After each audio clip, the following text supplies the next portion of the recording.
ground. I'm thinking mid-January. Benjamin Coffin III, the enemy of Avenue A. Hey, man, you got a whole lot of nerve showing your face here after what just happened. Listen, guys, this was not my fault. Go to hell. You put the cops on standby. Yes, but I never wanted it to get out of control. Why did Muffy Allison, miss the show? there was a death in the family. Who died? Our Akita. Evita.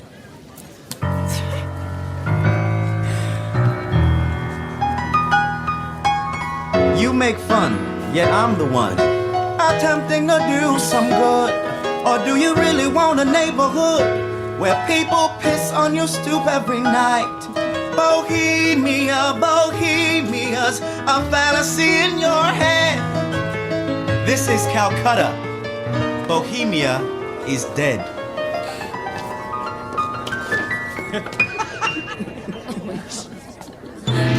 Dearly beloved, we gather here to say our goodbyes.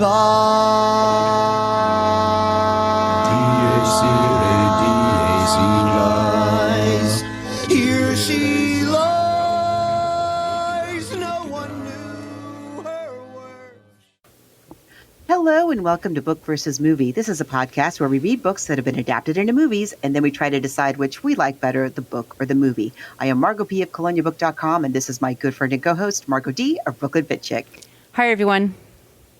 Welcome, welcome. We are closing out musicals in March. This has been a very much of a roller coaster of a musicals in March this year. Wow. Extreme highs and very low lows. If you are brand new, we always talk about movies that have been adapted from a literary source. It isn't always a book.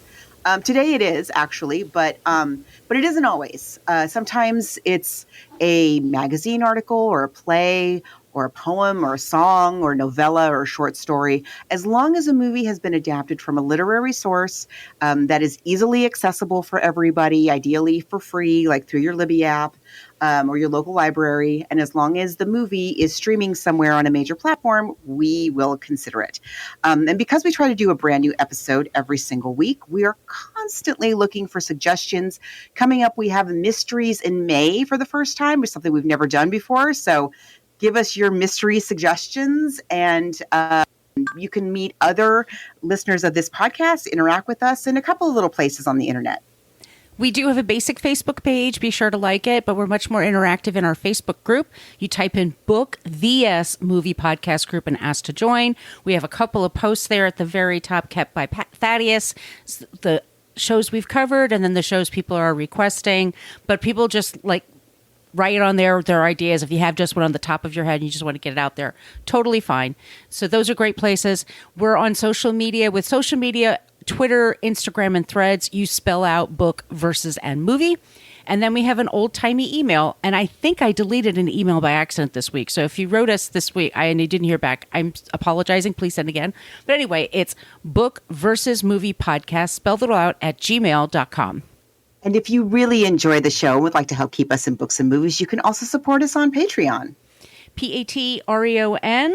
That is where we put up about 7 years worth of shows. We've been doing the show for 10 years now. So some of the things that are up on that wall that I just put up there: Father of the Bride, The Man Who Fell to Earth, The Women, Cabaret, West Side Story, Cats, My Fair Lady, Princess and the Frog. Some really great episodes are on there. So that's a great place to support us. Or if you could leave us a review wherever you get your podcasts. I know some of you are reaching out through Spotify. Thank you. But we also have been doing really well on Good Pods, iTunes, wherever you get your podcasts. If you could leave us a review, that would be amazing. Oh, and I want to say thank you to Rosario, for signing up for, we have a Rosaria that we're talking about today, but this is Rosario who signed up for Patreon. So thank you, Rosario. Thank you. Welcome. And so today, I don't even know where to begin. We're going to be talking about Rent. And my resident musical theater nerd, my daughter, I asked her about this. She actually is not, she's not a Rent person per se, but I was asking her about it, like what's the scuttlebutt amongst the musical theater kids of today, and she said that because Rent, as we said last week, has a massive following, but mostly they pretend like this movie does not exist. And I was like, well, come on, I mean, I know theater people poo-poo movie adaptations a lot of the time. I was kind of excited. We have a lot of our main folks that were in the Broadway production are in this, and so I was excited to see it. So in today's episode, we have, okay, let me see if I get this straight. We have a movie that has been adapted from a Broadway show, that has been adapted from an opera, that has been adapted from a book. And that book was actually turned into a play a few times. Yes. It must have been kind of something of a hit. 1851, our source material is from 1851. It is, okay, and forgive me, I do not French. Scenes de la vie de Boheme, I think is what it is. Scenes of Bohemian life. Mm-hmm. Oh, actually, this says 1847 to 1849. So it's about, and our author, is Louis Henri, and I don't know how to pronounce his last name. Murger? Murger? Murger. Right. Like burger, but with an M. But with an M. And he also he himself took to spelling his first name with a Y. It's normally spelt with an I in French, but he changed it. So this is his nom de plume. Henri Murger. And he's most known for this book. It reflects his own life. He lived as a poor working artist in a garret, which is when we talked about An American in Paris, and there's those rooftop apartments where the artists would live. They were cheap, and you had the very low ceiling line, often slanty. That's a garret, and the artists and poets and bohemians would often rent them because they're inexpensive, and they don't generally have a lot of money. So I read this book. I gotta say, I just kind of found it to be just okay. Yeah. There's interesting stuff in it. You know what it really reminded me of a lot was I couldn't quite put my finger on it, but it reminds me of I Am a Camera. Yes. Which is the basis for Cabaret. Mm-hmm. And similar society. We're in Paris, though, instead of Berlin. These wild, like, free-loving artists and models and writers and poets. And the book is really like a series of vignettes. It's not plot heavy. It's just like salacious tidbits about these artists and their free-loving lives. But you do have all of the characters. If you're a fan of La Boheme, all of your favorite characters are in this book. So the book has our main central romance of Mimi, and in the book, his name is it's spelled Shaunard. So however that's pronounced in French, I don't know. But he's a poet. That's the important thing. The main character is this poet, and he falls in love with this wild bohemian gal, very Sally Bowles from Cabaret. They have this whirlwind romance. I think they meet at a ball or something like that. It's very much like when we talked about An American in Paris, very similar kind of a scene. And he has a friend who has a similar situation going on with another woman named Musette. So if you know La Boheme, the opera, Musette's Waltz, that's the character. So it's a little bit different than in the opera. In the book, our main character, the poet, realizes that Mimi has consumption, tuberculosis, and that basically she's on a one-way street with the terminal illness here. And he realizes, I'm a poor poet. I can't possibly help her through this, terrible illness that's on the horizon. And I need to make sure that she ends up with somebody who can. So I forget the circumstances. He dumps her somehow. He gets her to break it off with him, and he has a little hand in arranging for her to end up in a relationship with a Viscount, Viscount. Another thing I'm not well versed in, nobility, and but a noble guy who's rich, and sure enough, he falls in love with her because who wouldn't? Because she's Mimi, the Queen of Bohemia. They have a relationship, but the thing is that Mimi is still very much in love with the poet guy, and Mimi, as much as the new rich guy is throwing money and clothes and stability and all this stuff at her, she's still in love with the poet, and she's not very nice to the rich guy. She's constantly taunting him like, well, the poet, he used to say I was beautiful in this way. I don't know why. I guess you don't see me that way. Or, my poet, he used to do this and he used to do that. He would say, the rich guy would be like, well, what do you want? I'll buy you furs. I'll buy you, like that Dramarama song. Anything. And she says, what I really want is, I really want for you to buy me this little book of poetry by my ex-lover. And he's like, no. I forget what she does. She does something shady to earn the money to buy the book of poetry because the poet has published this book. Then she memorizes, this is Mimi, then she memorizes the poems and recites them ad nauseum to the rich guy, her boyfriend, till he dumps her. So now she's out on the street and she's got tuberculosis. And her friend group from Bohemia encounter her. She is at death's door, and they bring her back to the garret, and they realize like she's way beyond any kind of help that we can give her, and they take her to a hospital. So in the book, she goes to a hospital. She doesn't die in the picturesque garret. But here's this is really weird. The book, I was saying to Margot before we got on the air, like this guy writes like somebody who loves the sound of his own voice. It's so flowery. It goes on and on and on, describing everybody's dress and mannerisms, and in a way that's not really serving. Again, it already is very plot light, but we're really enjoying the descriptions of like these little, again, as I said, salacious tidbits.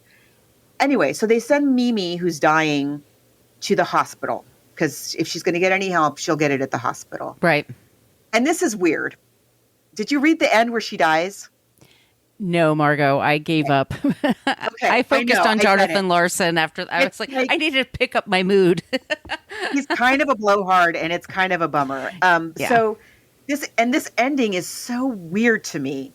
Mimi's in the hospital, and they're all just praying that maybe, the doctors can pull some kind of miracle and, help her get some of her life back. Gonard, or whatever his name is, the poet, befriends a medical student at the hospital and says, hey, if you could keep me posted about what's going on with Mimi, I'd really appreciate it.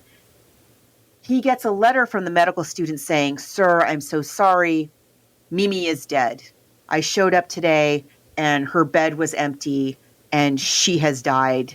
Please accept my condolences. And Gonard he's despondent, Mimi, my Mimi is dead. And they're out, I think they're drinking their sorrow away. And they come upon this medical student.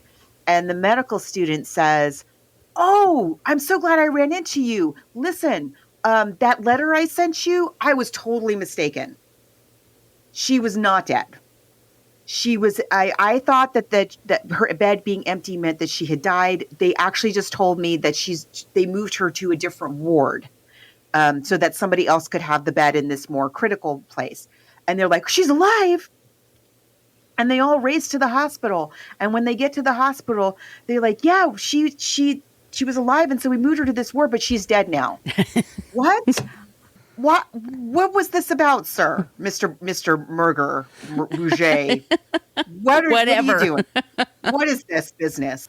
Like the death of Mimi in the book, like, is she dead? No, not quite. Let's get her out of the garret. Now she's in the hospital. Oh, but not quite. No, they've moved her to this other ward. But no, now she is actually really and truly dead. And then the end is basically like, yes, she was my one great love, basically, Anyway, but it is nothing if not descriptive Yes. of the life of this scene of bohemian artists. I got to hand it to Mr. Puccini and company in adapting this story and making it much more interesting, much more dramatic. And the other thing was, I sort of felt like, and you read the beginning of the book. Yes. I feel like, and oddly, I also felt the same way about this movie, which we'll get to. But I felt in the book that we kind of leap into this world with these characters, and I'm expected to care about them and have stakes in their outcomes, and I don't. Like, you have not done the work to give me anything but about like what this guy wears to care about any of these people. I don't care about them. So, meh. Yeah. It My doesn't. opinion. It didn't sell very well. Like I was saying, they did dramatize it a few times, and maybe that improved the material. But what we really refer to, and it's funny because Jonathan Larson, who writes Rent, said he actually read the book and loved it, and then also it's not as much on the opera. But I always think of La Boheme. I always think of Trading Places when Dan Aykroyd gets his tickets. La Boheme, it's an opera. But this is an opera that is... I always think of Moonstruck. Oh, yes. I always think of Moonstruck. Yes. I mean, it's a beautiful opera. I mean, my parents, this is something they always played. But, I mean, it's the same... lovely. It really is. I mean, they set it in France. It comes out in 1896. The language is Italian, but... They're in the Latin Quarter. We have a couple of sets of couples. They're all artists and poets and seamstresses, painters, singers. There's this really big cast, and they do meet. We meet them on Christmas Eve, like we do in the movie. And it's just about basically Chonard. It's their group of Rodolfo. friends. We know him mostly by his first name in La Boheme. Thankfully, his name is Rodolfo in the opera. And then you have Mimi. You have then the other pair is Marcello and Musetta. Mm-hmm. Sconard is here a musician, but in the book, I think he's the main poet. It's a very much tightened up plot. Mm-hmm. and we get, partly because of the beautiful music, Puccini also wrote, Madame Butterfly. I mean, he's very good at eliciting emotion. And so we do care a lot more about these lovers in this opera than I feel like we are ever moved to care in the book. And I think it does a good job of showing that bohemian scene, perils and pitfalls of it, as well as the fun bits. Right. And it's beautiful music. And when she dies, it is truly sad. It's not this weird, like, pull the rug out and then put it back and then pull it out again business that's in the book. She dies in his arms, right? It's terribly sad. It's one of the most, I mean, we're book versus movie. We're not opera experts, but I understand the importance of this particular piece of work. And this is the bohemian lifestyle, the original story that it comes from. I think it's a very I love, like, Paris 1830s. I think that's very interesting and rich. And it's the same thing. Mimi has tuberculosis. Mimi gets sick. Yeah. Mimi comes back. Mimi died. Tremendous lung capacity for someone with tuberculosis, can we say? Exactly. And it's one of the most popular operas out there, requested, whatever. So it's very romantic. It's very accessible music. It's not too cerebral. And it's a beautiful love story. I think that the creators, because it's not just Puccini, of course, there's a whole team that puts together an opera. They did a good job of picking out the main elements and without getting too much into the weeds about all the different kooky characters and whatnot. Yeah, it's a classic. Yeah, exactly. So we'll swing into with Jonathan Larson. He's born in White Plains, New York, 1960. He's very tall, he grows up in a very loving home where he is supported. He's a musician, he's a writer, and he wants to be a composer and a lyricist. And, you know, when you grow up in White Plains, it's very close to New York City. He goes to shows all the time, and he has all this kinds of promise. Goes to Adelphi University, then goes to the city. And he always has little projects going, but he's also always broke. He and his friends live in these like rat infested holes. He had what he'd call these peasant dinners. So all their broke friends would get together, and a lot of them would become a part of Rent later. But this is around 88, 89. He starts losing friends to AIDS. And we've talked about this before. It was devastating. And New York City in that period this is pre-Mayor Giuliani. You could live there as an artist. Mm-hmm. You know, you were still struggling, but it was possible. Artists did live there, and they live like in the places that are squillions and squillions of dollars today. And then AIDS, like, oh my gosh, I'm trying to think of a good place to look for like other artistic iterations of, you know, interpretations of that era in that place. There's a lot of them. Angels in America. Angels in America. Yeah, definitely. There was a TV movie with Molly Ringwald, and she played Allie. Oh, yeah. And there was a girl, she was like 26, and she got it from a boyfriend that worked at Studio 54. There were men and women dying. There were straight people, there were gay people, and it was all over the place. And there was also a lot of like intravenous drug use at the time. That definitely contributed to it. And homophobia, discrimination, hate crime, all of that, which we've talked about in other works and other movies in other places. But in New York City, you know, it was the epicenter of New York City and San Francisco and Chicago, also epicenters of all of this, you know, coming to a head. So there also was a lot of activism and protesting, ACT UP, and so on. And the other big theme that's in the book is, in Rent, is the gentrification and the homelessness that's come. I mean, the gentrification and development, the not so slow plod to Manhattan becoming the inaccessible billionaire playground that it is today. So a lot of that. And it was, as you and I said, oh, wait, we need to talk about, you were talking about how it workshopped and all of that. Right. So he has a few different, you know, he's done some plays, he's done some children's work, he's done a lot of different things, but he finally gets this shot that he meets a producer that's a very small theater in the city and that wants to do a musical. It's not a place where they normally did musicals, and they don't have like a huge space. So they have just like a couple of tables on the stage, and you kind of move things around. So Jonathan, he worked at it, was constantly redoing things, putting in songs, taking out the songs, and bringing in a lot of other people to come in and help him with the story, or help him with the songs, or help him with the lyric, or the structure, and the sequence. So there's been a lot of debate about whose hand is where on this particular piece. Right. Yeah, guys, he did have a producer. He was brought in specifically to create a modern day version of La Boheme. New York is like, and this is 90s New York. So it's David Dinkins, and then I think it's Dinkins into Giuliani. I think that was the track that it was. I think so. We moved in like with Giuliani. Same. Like right around the same time as right when he came into office.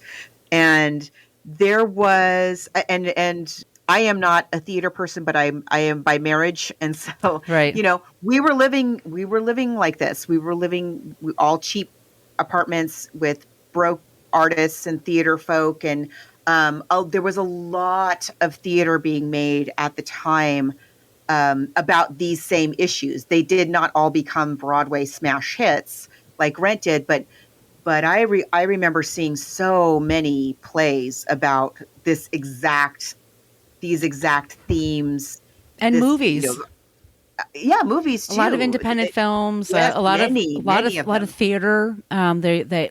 These dramatic pieces. I mean, it took away a generation of just incredible people. When you really did. when you look at the numbers, it's just astonishing, like how many people were wiped out, and they would get sick and then like 2 months later be gone. It'd just be gone, just disappear. Yeah. And so there's all this stuff like terrible. people who were great artists, and then like their work is appreciated after they're gone, but there wasn't they didn't have a marriage for a lot of these people because marriage wasn't legal between gay people. So then there's all that mishigas of like people having their hands on stuff when that person didn't want them to have it, but they just died, and they probably broke when they died, and they were, it's a real sad situation. He, like a lot of artists, he had a lot of friends who were artists, and they helped contribute to his ideas. And he was very tall. He was very gregarious. He was always filming things. So there's so much footage of him. And there really is a lot. A ton. Yeah. And it's all of his friends are into it too. So he goes, so they start to work at a lab, and they're workshopping it, and it's coming together. It's gelling. And then on January 24th, they had a New York Times reporter who was coming, and it was going to the opening night for this small little theater. And he gets the break of he gets to talk to the New York Times. It really does get the hugest break. Yeah. Right. That's not easy. He goes home. He dies within a few hours. And he had said he'd felt sick, that they thought he had the flu. And he was feeling out of breath. He was having the flu-like symptoms. And I think it's called Marfan syndrome that his family found out. But he went to the emergency. New York's got emergency rooms. Like, you got something wrong, you can get to one really quickly. He did do that. But the doctors told him it was no big deal. And he was young. He was only 35. He appeared to be healthy. He just said he wasn't feeling well. And they all would say, well, what's your life like? He goes, I sleep 2 hours a night. I'm writing all the time. I'm at the theater. I'm over at this place, at this rehearsal space. I'm over there. And they're like, well, you got to calm down. You got to de-stress. And he says, I can't. I got a play that's coming up and people are depending on me. He dies. And then the next night, his whole cast puts on the show because that's what they're there for. That's what you do. It's what you do. And you and I've been through loss. I mean, it's like you do have to get out of bed and do things and go, even if you're not feeling great. I mean, it's a story with a lot of sad themes and death in it. So I'm sure the actors had already kind of like accessed those emotions and were thinking in that way. But, he loved them and they loved him. They were a very tight-knit crew, and they were very they were very important in the process of creating these characters. I get the feeling it was very much like when we talked about Hedwig and the Angry Inch. Yes. Like a very similar kind of process to it getting to Broadway. So having said all of that, you never saw Rent on stage. No. So, let me just say, it runs in this smaller theater. And of course, like the Times runs an article, like, we just interviewed this guy like a few days ago. Didn't know he was dying. And that is probably, it's terrible to say, it's like the best marketing you can have. It's because true, though. I mean, that's kind of what happened. Everybody's talking about that. Did you hear about the guy? He finally has a show and he dies the night before it's going to come out. So it's an invitation for people to buy tickets, even if you're just curious. The show is, now we both said we hadn't seen it. To get tickets for Rent, especially the first couple of years, was impossible. They moved to 41st Street, so they had a bigger theater, but they also Jonathan had an idea, and they did this for him, was that the first 2 rows would be $20 a seat, because he wanted people who couldn't afford to go to the theater, especially young people. Because you and I know, like, a lot of times you can't go because the tickets are $100 a piece, and it's ridiculous. Broadway, even in those days, Broadway tickets were outrageously expensive. So, people would line up overnight. They would sleep overnight to get the tickets. It was a constant, crazy long line of young people camping out, hoping to buy $20 tickets to Rent. And I feel like that went on. I remember seeing them in the wintertime. I remember seeing them in the heat of the summertime. I don't even know how long it went on and on and on like that. And very devoted. You would hear kids, like these groups of kids who were coming out of there, and they would be singing the songs on the subway or in the park. Kids just really, really responded to it. And I don't know if that's because I don't know what because it was a little younger than I was. I feel like it too. Like I felt a little old for it because they're like late teens, early 20s. That's what they're playing. Like just out of college. And I was like a couple of years older than that, a few years older than that. But it sells out. So then they have to get a bigger theater. That theater sells out. And then the celebrities that would go to this show, like every day you would hear about in Page Six or whatever, or Liz Smith, people would say, this is the person that Patrick Swayze went last night and Heather Locklear went this night and this person. So it was always like it was a hot ticket. Everybody went to see it. I think my sister went to see it and she loved it. I mean, and I know people who saw it a dozen times. Like it's one of their favorite shows. There was nothing like would go it. See it again and again. Nothing. And he also, sorry, Margot, he also said he wanted to make the hair of his generation, which you think he did. It's, in that regard, it is successful. I do.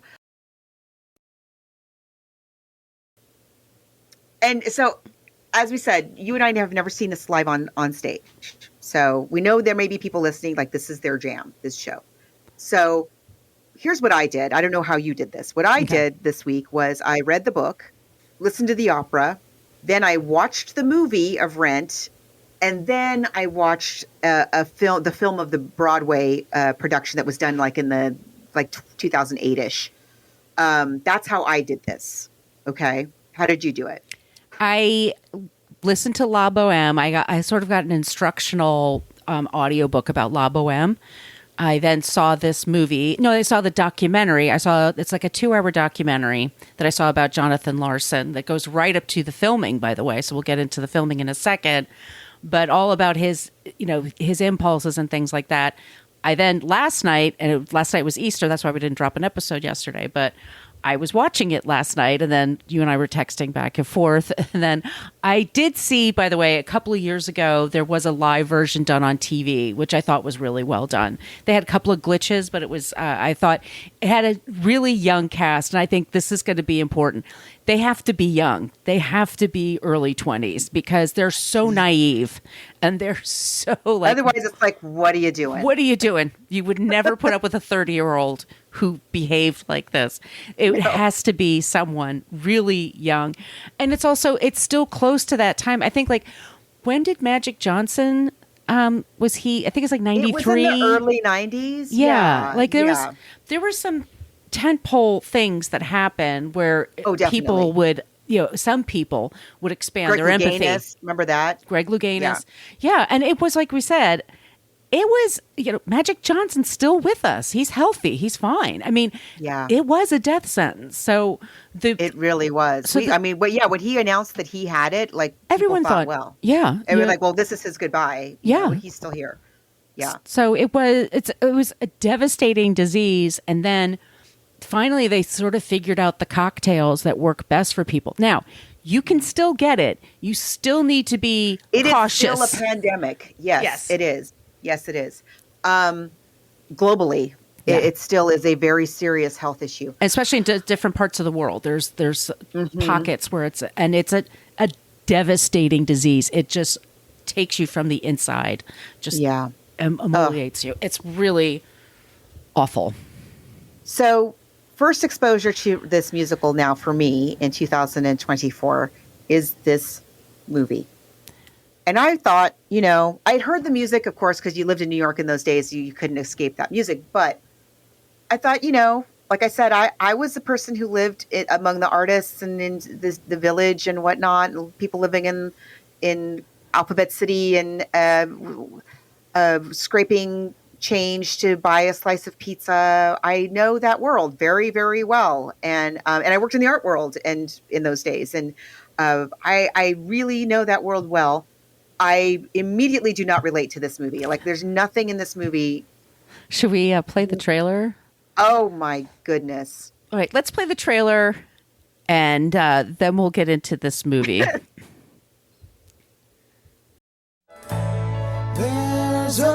There are times when we're dirt broke and hungry and freezing, and I ask myself, why the hell am I still living here? All life is yours to miss. A bunch of us are getting together tonight. Would you like to come with us? Sure.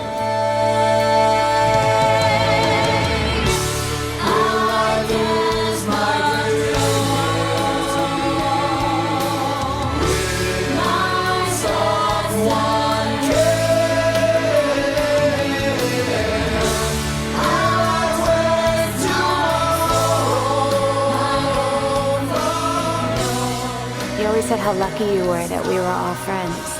But it was us, baby, who were the lucky ones. Revolution Studios presents the musical phenomenon that defined a generation.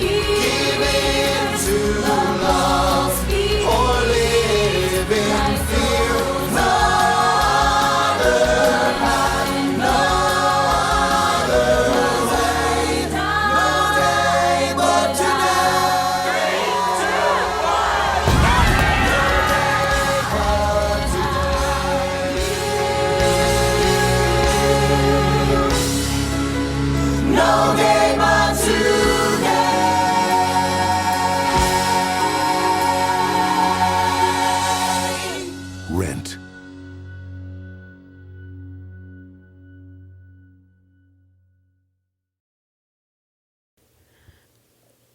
I think one of the things to keep in mind when it comes to this film is it's directed by Christopher Columbus.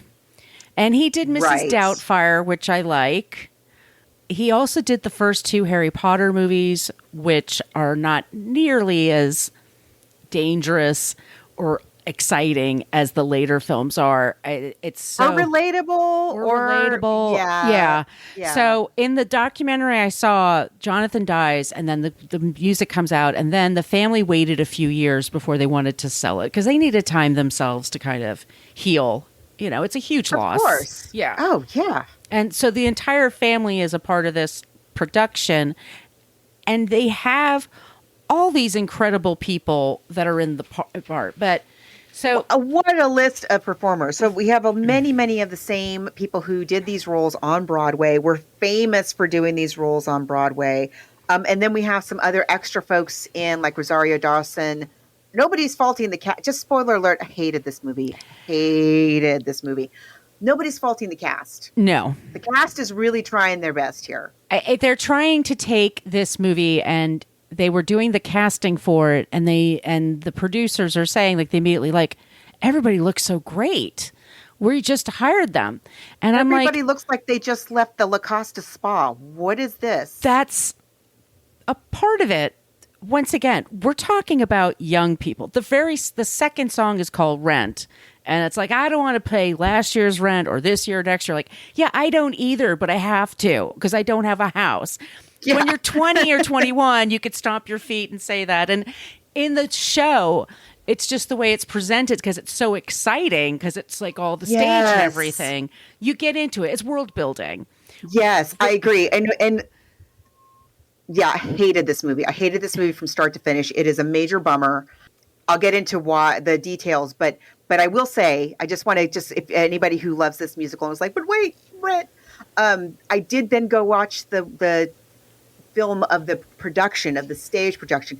And then I was like, oh, I get it. Yeah. I get it because it sparkles. It's not this like heavy, of the movie. The movie is just so heavy. It's just relentlessly heavy.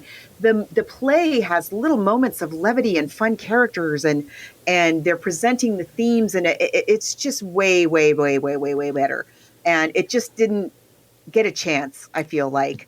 Let's talk about their, what must it be, 7,000 square foot loft that they're living in Alphabet City, rent free for over a year, and they're complaining. They seem like such jerks. Like, we don't want to pay rent on our giant loft. Like, but you don't own the building. You can't just do that. I mean, the first of all, okay, so I love Anthony Rapp, Adam Pascal, Jesse L. Barton. I mean, these are, and Dina Menzel. They're bringing their A game. They are I am not, absolutely. The acting is great. The singing, the dancing, they're doing it. They're they are doing it. Yeah. It's the staging, it's the directing, it's the art production, it's the lighting, it's the pacing, it's the extra like crazy media elements. There's a lot of things that don't age well, even by the time this movie is made. What is a cyber studio? What is that? And why is it such a threat to artists?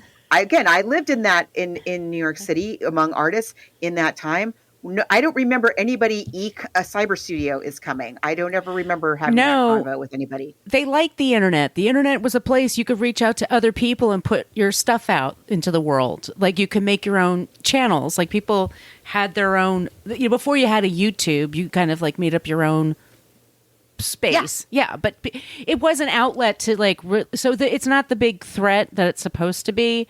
Taye Diggs, like all these people, I really like them, but they're too old for the parts. They're too old. I'm sorry, but like, pay the guy his rent. Yeah, so pay the guy his rent. He lets you have a year rent free, and you're like, I don't want to pay it anymore. I want to shoot my movie. So Anthony Rapp, he plays Mark, and Mark is he's dumped by Maureen, and Maureen goes out with Joanne. Maureen, that's her name? Okay. Yes. So that's a couple. Jesse L. Martin is with Angel, and that's Wilson Jermaine Heredia, who was also, they were both in the Broadway cast. Cold. Come on.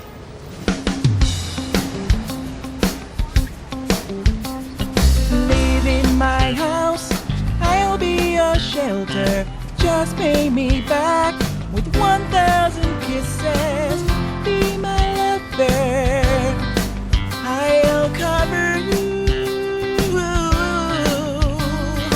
Open your door, I'll be your tenant. Don't got much baggage to lay at your feet, but sweet kisses I've got to spare. I'll be there and I'll cover you. Got no problem. Listen, I mean, they're doing it. There's a whole thing where they're singing together, and it's Merry great. Christmas, I killed a dog. What can I say? I mean, I did like some of the songs very much, and there were some moments. Yeah, then the music is good. There were some moments that I thought were good. Some scenes where it kind of let up a little bit, but it is like this. It is so dark. Like, I mean, visually dark.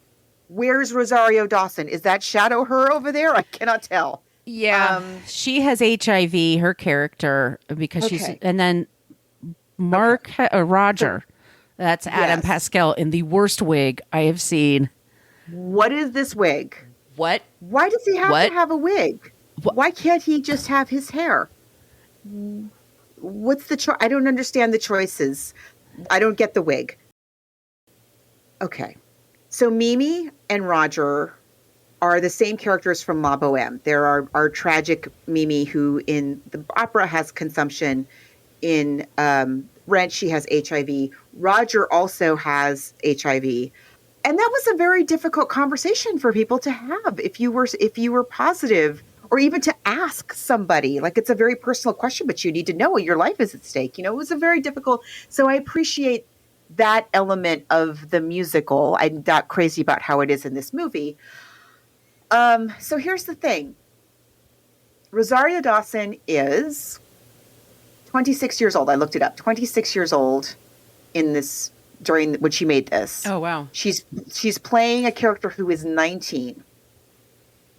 And then similarly in the opera, Roger, because Mimi's such a mess and she's sick, Roger thinks, well, I can't possibly give her the care that she's going to need. I'm going to make sure that she gets into a relationship with my rich friend Benny, who's letting me live in his squillion-dollar law for a year rent-free. So that's Taye Diggs. And listen, Taye Diggs. Yeah, exactly. Okay. And he doesn't seem like such a bad guy, but everybody's like, you are the villain, but he seems fine. Anyway, he is now in a relationship with Mimi, and or not in a relationship. She had been in a relationship with him. This is the thing that I played this scene for my daughter, and she was like, "What?" So they had been in a relationship 2 years ago. First of all, Rosario Dawson is 26. She's supposed to be 19. And she says, "Roger, my relationship with Benny is over. It was 2 years ago when you were 17, young lady." What is this? What is this? What is this? Is it a plot hole, or we're just expected to believe that you had this relationship with this guy? And Taye Diggs, by the way, in this movie is 34.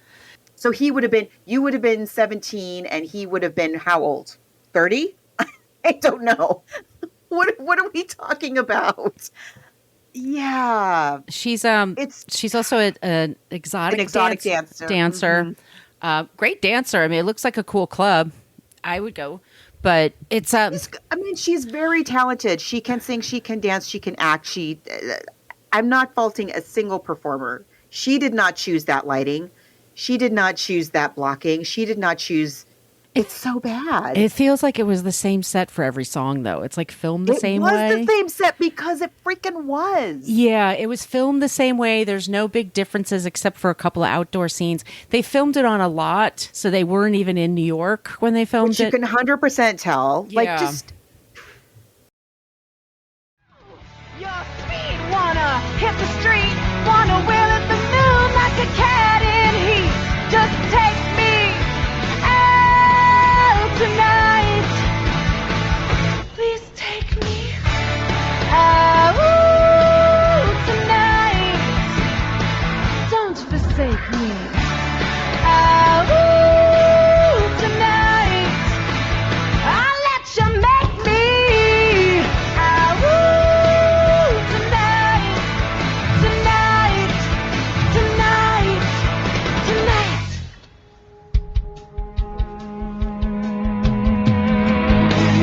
Who do you think you are? Barging in on me and my guitar. Little girl, hey, the door is that way. You better go, you know the fire's out anyway. Take your powder, take your candle. Your sweet whisper, I just can't handle.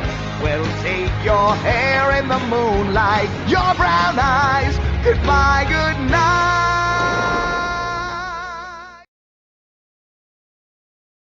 And then also they added a script, and that's the person that did. Oh, a Wallflower? Yes. Perks of Being a Wallflower? Perks of Being a Wallflower. So the man who wrote and directed, wrote that novel and then wrote and directed the movie, he writes the interstitials here because they write out people talking. Because in the play, yeah, because in the musical, they're just singing the whole time. Whereas I'm making a face for those of you because you can't see my face right now. I have. And this is a good thing because I have this condition where I can't have thoughts that don't show up on my face. You don't play poker, do I you? just made the like most ick face. I cannot believe that that's the same person because the dialogue on Perks of Being a Wallflower are great. Their age, they seem like they're teenagers talking. Like this does not seem like young people talking. It is clunky. It is not good. Yeah.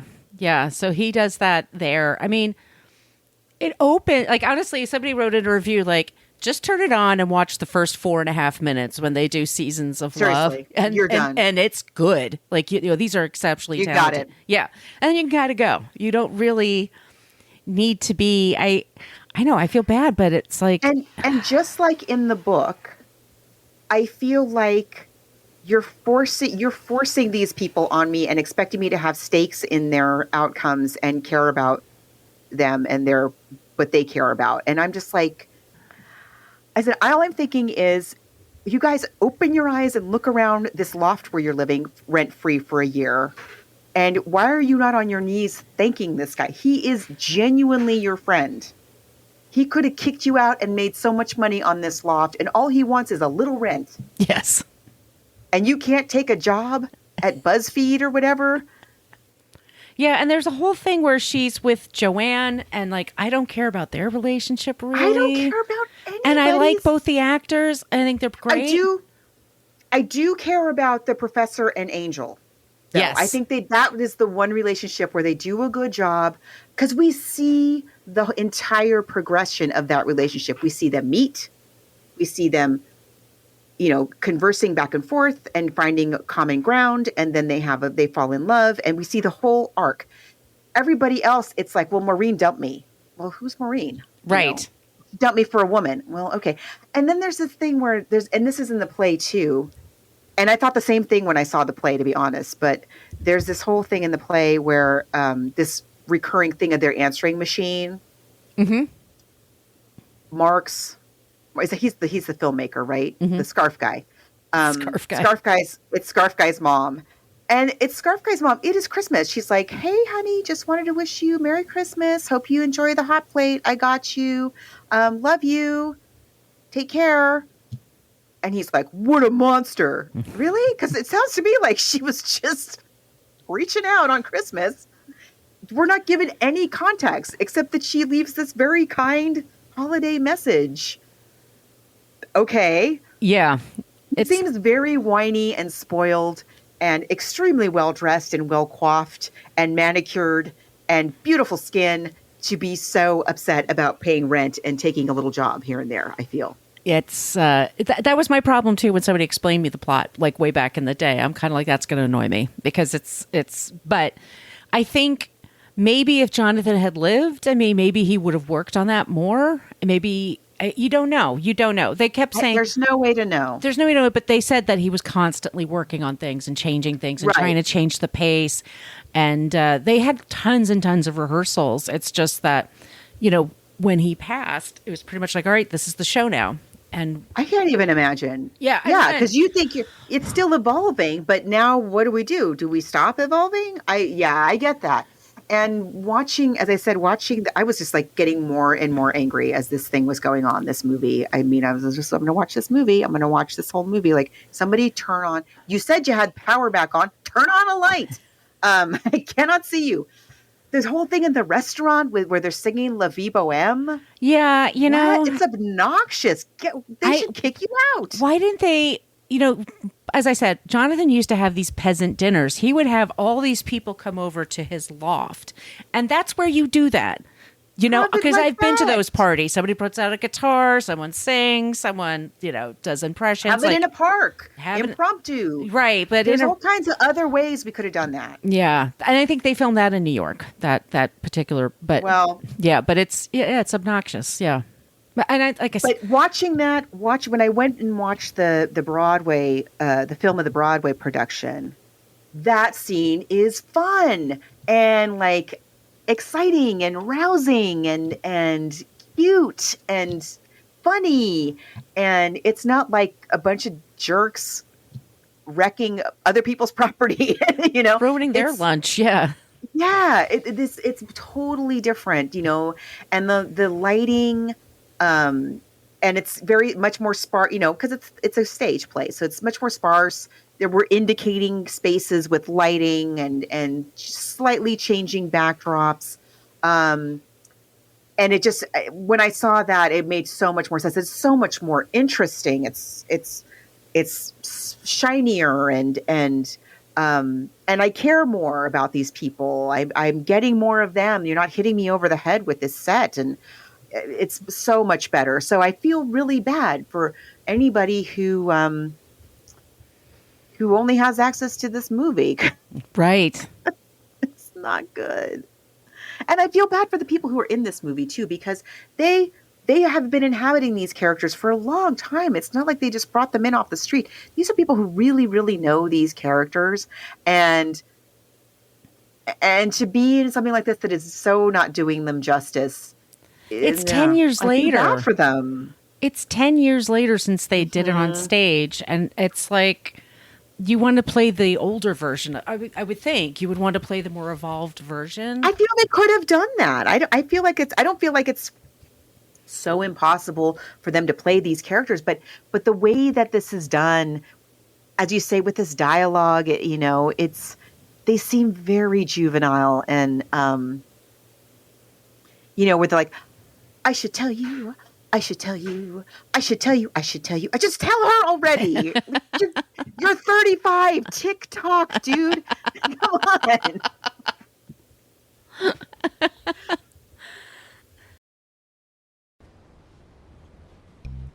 Well, nice to have met you.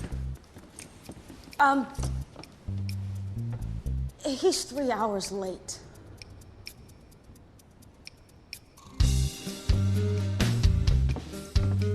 The samples won't delay, but the cable. There's another way. Say something. Anything. Test 1, 2, 3. Anything but that. This is weird. It's weird. Very weird. Fucking weird. I'm so mad that I don't know what to do. Fighting with microphones, freezing down to my bones. And to top it all off, I'm with you. Feel like going insane. Got a fire in your brain. And you're thinking of drinking gasoline. As a matter of fact, honey, I know this act. It's called the Tango Maureen. The Tango Maureen. It's a dark, dizzy merry-go-round as she keeps you dangling. You're wrong. Your heart she is mangling. It's different with me. And you toss and you turn, cause her cold eyes can burn. Yet you yearn and you churn and rebound. Yeah. No. But did I love it more than the book? Now that's a toughie. Oh, absolutely. I like the performers. I love some of the songs very much. Idina Menzel, I mean, come on. She's a star. She's wonderful. Yeah. She's really, they're all really giving it their all. I just don't care. I don't care, Mr. Columbus. And that's who I really fault. We don't really get the intro in the movie like we do in the play, where we meet Mark and it's just Mark, and he's got his camera and he's telling you, again, it's very I am a camera, right? Mm-hmm. He's telling you about a little bit about his life and a little about what he's struggling with. And then we have the but I feel like this movie, we immediately start with all of the cast singing the song about the minutes. And I feel like I'm supposed to instantly be like, oh, it's the song. They're singing a song about the minutes. Oh, and there's Mark and there's so-and-so. I'm like, I don't know who any of these people are yet. If you had no background. I have zero context. Right. Not a one of them. No. Not happy. Not happy. Sorry, Margot. Especially after Matilda last week. I know. We had a couple of really good ones. And yeah, this was... Wah, wah. Wah, wah, wah. Not good. Watch the Broadway. Watch one of the Broadway, the films of one of the Broadway shows. There's a couple of them. Miles better than this movie. And that's really unfortunate. That makes me, because it's not that it's a bad show. But it seems like it's a bad show if all you're going by is this movie. Yeah. Yeah. I can't say I recommend the book, and I definitely don't recommend this movie. I would recommend... Love the opera. Yeah, I love the opera. I would recommend the documentary. I'll see if I could put a link in the show notes or in the Facebook group. I'll put that there because that was really... I loved learning about him. And then I do like the live... I mean, that was quite a feat. Yes. What he did was extremely remarkable. And we can't say enough like how much it was a part of the culture, especially as New Yorkers at that time. It was everywhere. Those billboards were everywhere. And it was like the Hamilton of its time. Right. But just watch one of the productions. Yeah. Instead. Even a local community theater production. go see that. Yeah, I felt like we took away from the music. Anyway, I'm just going to poop on this movie all day long if you let me, so I'm just going to stop. All right. Well, so it was coming up with ideas of what we want to do next because April is sort of more of a hodgepodge of ideas. It's not like a theme. One I was thinking of was Wes Anderson won his first Oscar, and it's a short film. and it's the wonderful story of Henry Sugar. It's a Roald Dahl short story. Oh, yeah. That's so funny. My daughter was just recommending that. Yeah, yeah. And I thought, because, we have a short week. Mm-hmm. The only thought, I had one thought. I did have a thought. I forgot. I had a thought. My one thought was like a Jane Austen. I don't know why. After this, I kind of was craving a Jane Austen sort of a thing. Like a Mansfield Park I never saw that Emma with the Queen's Gambit. I don't know how many pages they are. I also had The Most Dangerous Game. Long. I had The Most Dangerous Game and also The Brave Little Toaster. Somebody recommended that a few weeks ago. Oh. I don't think I've ever seen The Brave Little Toaster. Me neither. And I don't think I read it. I think I read it, but I don't think I've ever seen that movie. Yeah. Let's do that. Okay, let's do that. Okay. So it's The Brave Little Toaster, Thomas M. Ditch. That's our next episode. Like you can tell, we're looking for ideas. Send us your ideas, all those places I mentioned earlier. Our email, once again, is bookversusmoviepodcast@gmail.com. And Margot, where can they find you? You can find me online at coloniabook.com. And all of my social media callouts are at She's Nacho Mama. And where can they find you? You can find me at Brooklyn Fit Chick. That's my site. That's where I am for Instagram and Threads. And I'm at Brooklyn Margot for Twitter and also for TikTok. And I do have a couple of clips there of the movie. All right, everyone. We'll be back soon with Thanks for checking us out. 12,500 minutes. It felt like that long when I was watching it, too. It did. It did. Thank you so much for listening to the Book versus Movie podcast. We're a part of the Frolic Podcast Network. You could find more podcasts you will love at frolic.media/podcasts. You could find us on Twitter, Threads, Blue Sky, and Instagram at Book versus a Movie. Just spelled it all out. We have a Patreon page. Type in there Book vs. Movie Podcasts, where you can find 8 years worth of shows. You can follow Margot D on social media at Brooklyn Margot and also Brooklyn Fit Chick. You can find Margot P at She's Nacho Mama. Thank you again for listening, and please be sure to send along your suggestions for the show. Remember, the book needs to be easy to get your hands on, and the movie has to be streaming on a major platform. We will be back soon with a new episode.